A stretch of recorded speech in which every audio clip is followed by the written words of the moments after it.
مجھے جلدی لے کے چلو کیونکہ میرے رب نے میرے لیے انعام رکھے ہوئے ہیں۔ یہ قبر میں بھی جائے گا تو اس وقت بھی فرشتے جب اس سے سوال و جواب کریں گے اور یہ جواب دے گا، ان پڑھ بھی ہوگا تو جواب دے گا، اگر خدا نخواستہ اللہ کے احکامات پہ عمل نہیں کیا ہوگا تو پھر حسرت اور افسوس ہی ہوگی۔ اس وقت کیا ہوگا؟ جب یہ کہے گا، وہ جب سوال کرے گا من ربک، تیرا رب کون ہے؟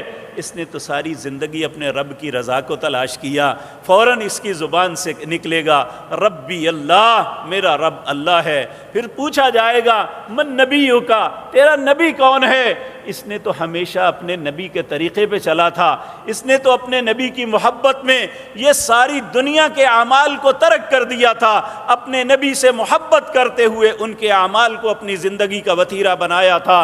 یہ فوراً کہے گا نبی محمد صلی اللہ علیہ وسلم۔ پھر پوچھا جائے گا من دینوں کا، تیرا دین کیا ہے؟ اور جس نے اپنے اصل دین پہ چلا ہوگا، وہ اصل دین کیا ہے؟ وہ رسول اللہ نے فرما دیا تھا ترکت فیکم امرین لن تضلوا ما تمسکتم بہما، لوگوں دو چیزیں چھوڑ کے جا رہا ہوں، اسی کا نام دین ہے، جب تک ان دونوں کو تھامے رکھو گے گمراہی نہیں آئے گی۔ وہ دو چیزیں کون سی ہیں؟ ایک اللہ کی کتاب قرآن ہے اور دوسرا محمد الرسول اللہ کا فرمان ہے صلی اللہ علیہ وسلم۔ یہ فوراً انسان کہے گا دینی الاسلام، میرا دین اسلام ہے، تو اسی وقت فرشتہ خوشی سے جھوم کے کہے گا اللہ کا پیغام آ گیا فَأَفْرِشُوهُ مِنَ الْجَنَّةِ وَمَلْبِسُوهُ مِنَ الْجَنَّةِ، اس کے نیچے جنت کا بستر بچھا دو، اسے جنت کا لباس پہنا دو، اور اس کی قبر میں جنت کے دروازوں میں سے ایک دروازہ کھول دو۔ پھر اس کی قبر کو حکم ہوگا اس کے لیے وسعت پیدا کر دے، وسیع ہو جا۔ جب یہ سارے معاملات ہوں گے تو ایک انتہائی خوبصورت نوجوان اس کی قبر میں داخل ہوگا۔ حالانکہ اس سے پہلے بہت سی جنت کی خوشبوؤں سے اس کو معطر کیا جائے گا، لیکن وہ نوجوان جب داخل ہوگا اس کے جسم سے ایسی خوشبو پھوٹ رہی ہوگی، یہ ایک دم اپنے ذہن میں معطر کر کے کہے گا او اللہ کے بندے تو کون ہے اتنا خوبصورت؟ تو ایسا خوش نصیب کون ہے جس کا چہرہ اتنا خوبصورت، جس کے جسم کے لباس اتنا خوبصورت اور جس کی خوشبو اتنی خوبصورت؟ تو ہے کون؟ وہ کہے گا میں تیرا نیک عمل ہوں، آج اللہ نے مجھے یہ صورت عطا کی ہے۔ تو میرے عزیز بھائیو، قبر کی تنہائیوں میں جب قیامت تک انسان کے پاس کوئی نہیں ہوگا، انسان کا نیک عمل اس کا ساتھ دے گا، اس کے ساتھ ہوگا۔ آج اگر دنیا کی رنگینیوں میں اللہ ان ساری رنگینیوں کو چھوڑ کے ہم اللہ کی رضا کے لیے کوئی بھی اچھا عمل کر لیں گے، وہ عمل ایک خوبصورت انسان کا روپ دار کے ہماری قبر کے اندر ہمارا ساتھ دے گا۔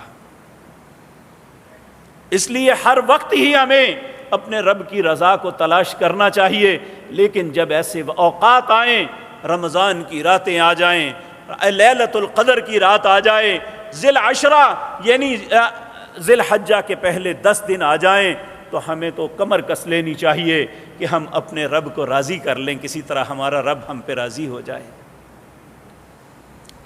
دیکھیں ایک اچھا بیٹا باپ ناراض ہو جائے، کبھی اس کے پاؤں پکڑتا ہے، کبھی اس کی منتیں کرتا ہے، کبھی اس کے سامنے ہاتھ باندھتا ہے کہ میرے بابا مجھ پہ راضی ہو جائیں، کہ اچھی اولاد کی میں بات کر رہا ہوں۔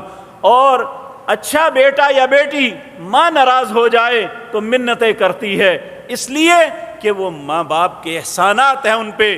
تو میرے بھائیوں، میرے عزیز بہنوں، ساری کائنات کے احسان ایک طرف رکھ دیے جائیں، اللہ مالک کے احسانات ہم پہ اس سے بھی زیادہ ہیں۔ تو ہمیں اپنے رب کو ناراض نہیں کرنا چاہیے بلکہ راضی کرنا چاہیے۔ دیکھیں ویسے تو نبی کریم صلی اللہ علیہ وسلم، حدیث قدسی ہے لمبی، اس میں کہا اللہ تمہارے برے عمل پہ راضی نہیں ہوتا، اللہ کی رضا تمہارے نیک اعمال کے اندر ہے۔ تو اگر اللہ ہمارے برے اعمال پہ راضی نہیں ہوتا تو ہمیں پھر ایسا کام نہیں کرنا چاہیے جس پہ ہمارا رب ہم پہ ناراض ہو جائے۔ ہمیں وہ کام کرنا چاہیے جس پہ ہمارا رب راضی ہو، وہ خوش ہو کہ میرے بندے نے میری بات مانی۔ اور بلکہ میرے عزیز بھائیو، جب ایک بندہ، اللہ تو اتنا رحیم و کریم ہے، جب ایک بندہ رو کے اللہ سے معافیاں مانگتا ہے نا، ایک دفعہ آتا ہے یا اللہ میں نے بڑی گناہ کی ہے، اے اللہ مجھ سے بڑی خطائیں ہوئے ہیں، مجھے معاف کر دے، اس کی آنکھوں سے آنسو چھلکتے ہیں، وہ رو رو کے اللہ سے التجا کرتا ہے اللہ مجھے معاف فرما دے۔ ایک دفعہ جاتا ہے، دوسری دفعہ، جب تیسری دفعہ جاتا ہے اللہ فرشتوں کو بلا لیتے ہیں، فرشتوں ادھر آؤ، یہ کیا کر رہا ہے؟ اللہ تجھ سے معافی مانگ رہا ہے، اس نے مجھے دیکھا ہے، اللہ نہیں دیکھا، کہ اگر مجھے دیکھ لیتا تو پھر کیا کرتا، اللہ بہت زیادہ تجھ سے معافی مانگتا۔ اس نے جنت کو دیکھا، اللہ نہیں دیکھا، اگر دیکھ لیتا تو پھر کہا اس کے حصول کے لیے بڑی کوشش کرتا۔ کیا اس نے جہنم کو دیکھا، اللہ نہیں دیکھا، کہا اگر دیکھ لیتا تو بہت زیادہ برے کاموں سے خوف زدہ ہوتا۔ تو اگر بن دیکھے، اس نے اپنے رب کو بن دیکھے، جنت کو بن دیکھے، جہنم کو بن دیکھے، پھر بھی نیک عمل کیے، اپنے آپ کو برے اعمال سے بچایا، فرشتوں گواہ رہنا میں نے اسے معاف کر دیا۔ اے اللہ ہمارا نصیب بھی ایسا کر دینا، ہم سب کو معاف فرما دینا۔ اے اللہ اس میں کوئی شک نہیں ہم بڑے خطا کار ہیں، ہماری زندگی میں بہت سی ایسی کوتاہیاں ہوئی ہیں جس پہ تو ناراض ہے۔